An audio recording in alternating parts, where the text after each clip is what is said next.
The NRA has become, it's gone from defending rights of gun owners, it has become a grifting scam.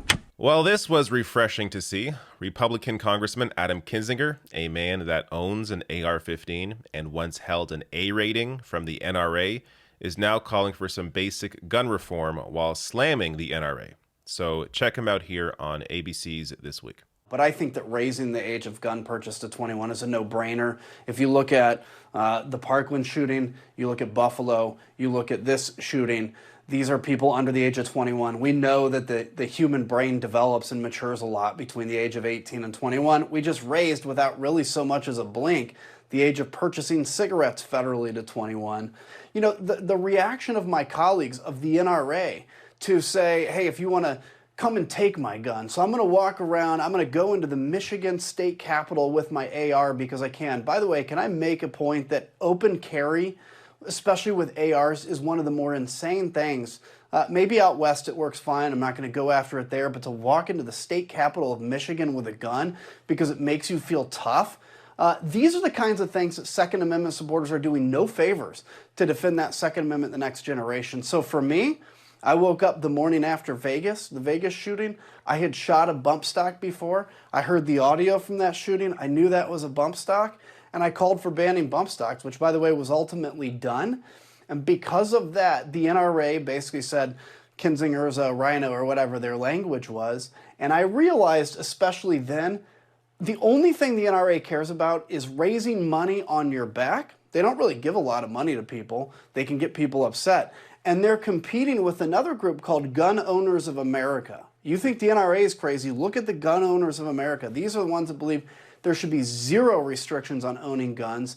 And now NRA has to compete with this group for crazy because that's where they get their money from. The NRA has become, it's gone from defending rights of gun owners, it has become a grifting scam. And all you have to do is look at the last few years of the grifting scam of the NRA to know that that's true. I think if there's a way to maybe, when it comes to ARs, you know, is there a special license you need to own one? Are there ways that we can ensure that those that own them are the ones, look, again, we all have to admit and know 99.9% of AR owners aren't walking in and having mass shootings.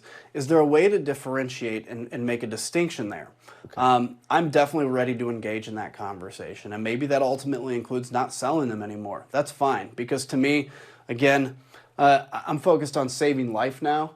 At the same time, what's the first thing we can do that I think will mitigate this problem? Let's raise the age to 21. The NRA is a grifting scam. This, according to a Republican lawmaker. Now, maybe the only one that will admit this, but still, it's something.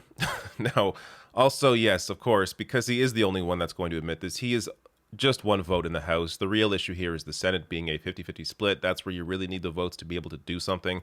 But at the same time, there's maybe some movement here in the future in terms of the fear that could be instilled in a sliver of Republican lawmakers that may be afraid of the impact this will have in the midterms, or they may just feel that if they wait this out, it's all going to go away. And based on the past, that wouldn't be a terrible gamble on their part.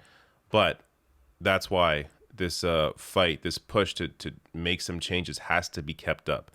Now, it's also important to be clear here about what this debate's really about, because you're not going to eliminate mass shootings completely. There's a lot of straw man arguments, from the right that claim, oh, this law wouldn't have prevented this one, or this law wouldn't have prevented this one. We understand that. These are still going to exist, but the whole issue is trying to limit the amount of times this exists. And Kinzinger there brings up some points that would help to limit the amount of times this happens, including raising the age to 21 for gun purchases, which seems like a no-brainer. But the gun lobby, of course, wants to be able to maximize the amount of weapons that are sold, and by raising the age, they limit the ability to sell more weapons. But I don't know. It's something that seems so obvious to me, but obvious things, of course, are not so easy to pass. Banning open carry as well, he seems to be open to, or at least in city centers. Reforming the sale of AR-15s, including maybe even banning them. But even the guy that supports these basic gun reforms, even he isn't isn't so high on the idea of banning AR-15s, even though he realizes that is a major part of the problem, as you can see from some of the recent mass shootings here. Uvalde, Buffalo, Boulder, Orlando, Parkland, Las Vegas, Aurora, Sandy Hook, Waffle House, San Bernardino, Midland, Odessa, Poway Synagogue, Sutherland Springs, Tree of Life Synagogue, all AR-15s. And he also mentioned there, or actually, I don't think he mentioned this, but he has in the past, background checks. So looking for people that have domestic abuse or history of threats or violence in their past.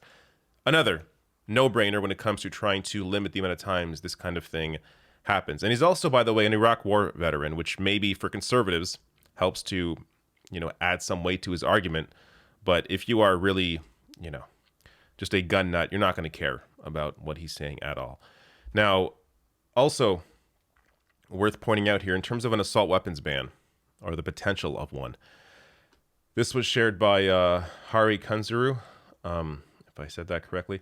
Red line is when Bush allowed federal assault weapons ban to expire. Never let them tell you nothing can be done. So this data is from, I believe, the Financial Times here. So I will link to this full chart below under sources on YouTube. But you can see here, when the ban was lifted, a lot more mass shootings occurred. So hopefully this is something that also will be explored.